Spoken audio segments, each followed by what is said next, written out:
You're listening to At Its Roots, exploring America's commitment to childcare, a podcast docuseries uncovering the deep history, lived experiences, and policy shifts that continue to shape early childhood education in America. I'm Tessie Reagan, your host, an educator, family childcare owner, and advocate for our field. In each episode, we dig into the roots of the system, elevate the voice of those on the ground, and ask, what would it look like if America truly invested in childcare? Today's episode is titled Split Roots. We're starting at the beginning, uncovering how gender, race, labor, and the social expectations placed on women shaped the earliest forms of childcare in this country, and how those roots are still tangled in the systems we're navigating today. As you listen, I invite you to reflect on what was planted and how we can grow something stronger. When we think about the beginnings of childcare in America, we're often told it came out of necessity, need versus want, that it wasn't wanted, that women, especially white women, wanted to stay home with their children until school age, but were forced to find care when they couldn't. But that's not the truth. That's not the beginning. For someone like me who grew up in a family of educators, who was raised around women, ready to boss people around and teach the world right from wrong, it's a hard pill to swallow. Because I wanted to believe childcare came from a place of love, that it was always about meeting the needs of the community, but it can't be framed that way. Not when the history refuses to tell that version. Not when the earliest records show childcare tied to exploitation, to race, labor, and whose children deserved care in the first place. It's not that the truth is ugly. It's that the truth was never invited into the conversation. And that's where we begin. I come from a long line of educators and storytellers.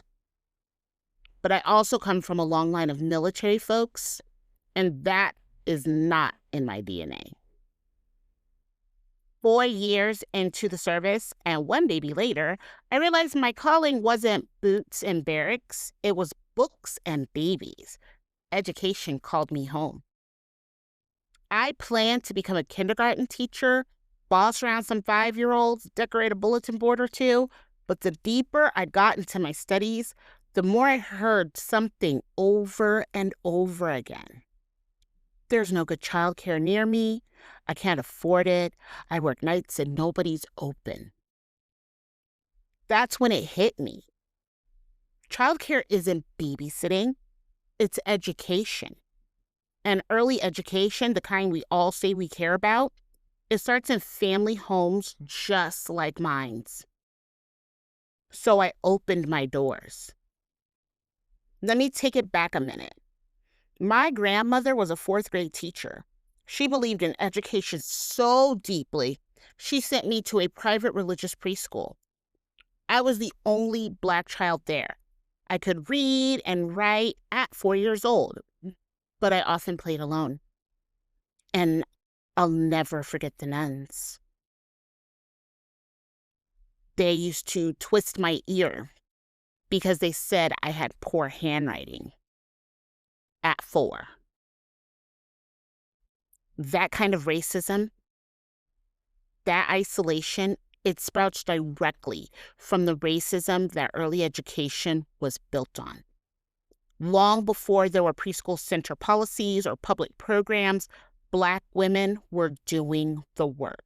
Enslaved women were forced to nurse, raise, and care for their enslavers' children, while their own were beaten, sold, or starved.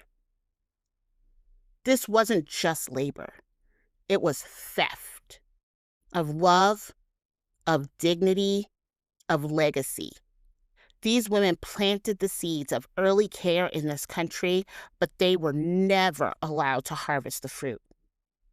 After slavery, we were free, but not really. Jim Crow laws made sure we served others before ourselves. Black women weren't allowed the luxury of being stay-at-home mothers. We had to work and not for our own families, but for someone else's. While white women were told their place was in the home caring for their children, Black women were denied that same right by law and by economy. The care that was often outsourced became a sign of status, proof that you were rich enough to pay someone else to raise your children. And funny enough, that hasn't changed. Women of color from all backgrounds fought the same fight: the right to choose their own families over the families they were forced to serve just to make a living. The snatching of women and children and the erasure of heritage didn't stop when the Civil War ended. It simply changed form. Being born a Black woman or a woman of color meant we entered the world with two strikes against us: our ethnicity and our gender. The roots of childcare in this country weren't planted in unity. They were split by race, by gender, by labor. Women were expected to carry the full weight of the home, cooking, cleaning, child rearing, without recognition or rest. But due to the laws of the land, we took care of other families while our own family suffered. And somehow, we were blamed. It was seen as a moral failing, when in reality, it was the systems and laws that created that imbalance.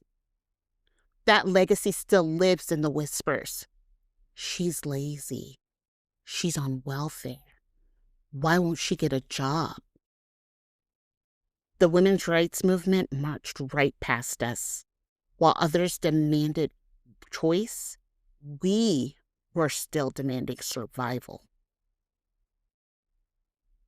But even in all that injustice, we found power. Black women formed clubs, built schools, organized communities.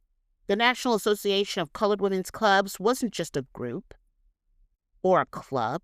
It was a movement.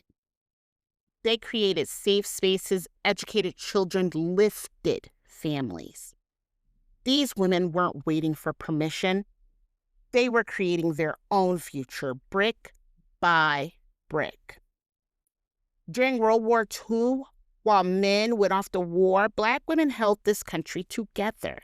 We worked in factories, then came home and cared for children, our own, our neighbors, our communities. This wasn't a new story. It was the same story, told in different uniforms. Family childcare didn't start in a center. It started in kitchens, on porches, under trees. We were educators, nutritionists, nurturers, and organizers long before there was a title for it. We were never just babysitters. We were builders of minds, of neighborhoods, of futures. Split roots don't just stay buried. They shape everything that grows from them. And if we want a stronger future for childcare, we have to understand what's underneath.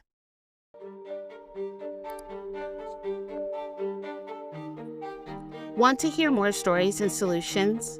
Please subscribe and follow. Next time, we'll dig into wartime policies, how they shaped the field, and how exclusion was deeply embedded in childcare history. I'm Tessie Reagan, and I hope you'll keep thinking about childcare at its roots.